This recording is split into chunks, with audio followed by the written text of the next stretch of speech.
going on YouTube? Seen a lot of people doing these projects and portable emulation projects with Raspberry Pis, and anyways decided to do one myself. Got a Raspberry Pi 3 Model B and 3.5-inch screen. Got a Pigrrl controller board right here, 3800 milliamp hour battery, tiny little adafruit amplifier, and this RPi Powerpack version 1.2 got on Amazon. Wasn't too expensive. The case is a Pelican 1020. I kind of caught it off a guy that did a similar project, but he did his in a clamshell design, and I already had the screen so I figured if it all fit, then this is going to be the way that I'll do it. This was a kind of a proof of concept. It's the first time that I've tried something like this, and definitely learned quite a bit from it. Something to note, these buttons are actually quite shallow as opposed to the acrylic on this case. This case is quite thick. I want to say it's like a millimeter and a half, but if you can kind of see it, yeah, they don't have a lot of protrusion. Also, the case is round, slightly, ever so slightly round, but the PCB being that it's flat, it's going to have a high spot right over here with the start and select. But again, this was my first time doing something like this. Just kind of things that I noted. One of them was that this is not a very ergonomic design. Since the buttons are so low, it's very top heavy. There's not a lot of support you can put underneath it to be able to hold it. Also, because the balance and charging board along with the Raspberry Pi and LCD, they come to the very edge of the casing, so my shoulder buttons had to be placed in a location that it wouldn't be in the way. So they were placed a little low as well. And of course, unless your fingers are really short, here's how you're going to be holding it. Pain in the butt, definitely. But again, just a proof of concept. It works. My biggest gripe, other than the controllers or the controller buttons, is this charging board itself. I'm not too sure if it's this way with all boards, but when you apply power to it, it turns everything on. I mean, the LCD, the amplifier, the Raspberry Pi, everything turns on. So I'm going to consider putting a hard switch to shut all those off, so when I'm charging this thing, they don't turn on at all.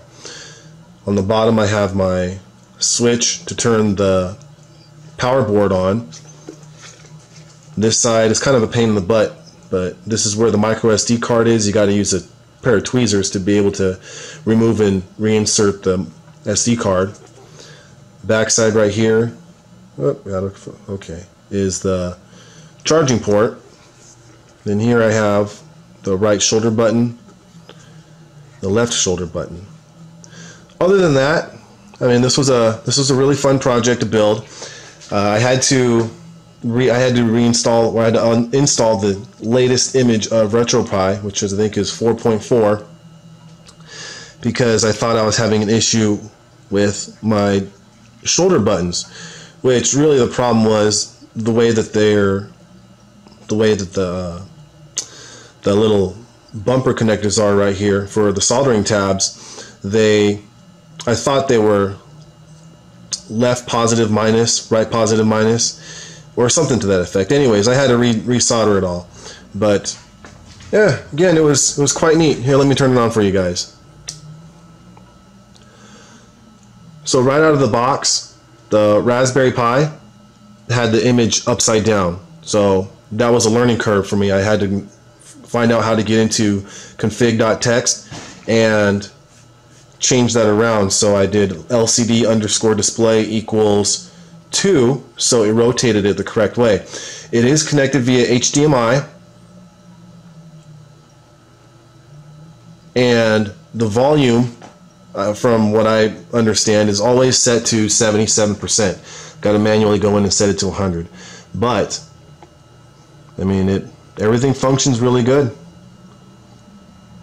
Sega, Game Boy Advance, Super Nintendo, 32X, RetroPie, NES. I mean, they're just the ones that I have. I don't have the Atari 26, all those other ones, but you know what? For what it is, this works. No, come on. Yeah, the controller's a little bit of a pain in the butt because of how thick the board, the casing is. But again, proof of concept. Just wanted to get it to work. It seems to work okay. Let's try this one.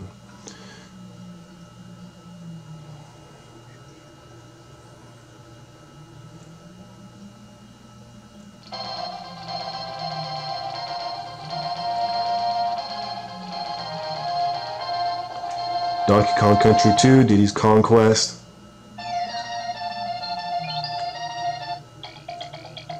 The game is completely playable. The controllers are a little finicky because they don't have a lot of depth, but I'm going to try to work at that, see if I can figure a way around it.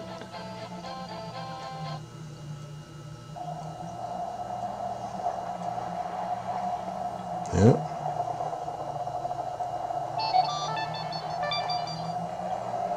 Yeah, it works good. It works good. I have a few other gripes about this thing, but again, that's from... this is just a first-time build, and never did anything like this before. Only other thing, well, another thing that I have is the select button actually fast-forwards everything. I don't know how to change that yet. It's just another thing I got to look into, but yeah, fun project this was. I'm going to try to put in the description all the parts that I used for this build.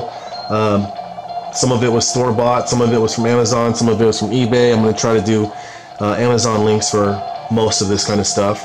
I don't know a whole lot about Linux. I don't know a whole lot about the Raspberry Pi, programming, all that kind of stuff. I'm not very familiar with it, but anything that you guys are trying to work on yourselves, I'm pretty sure there are online tutorials either through text or through video that you can use to reference in your projects.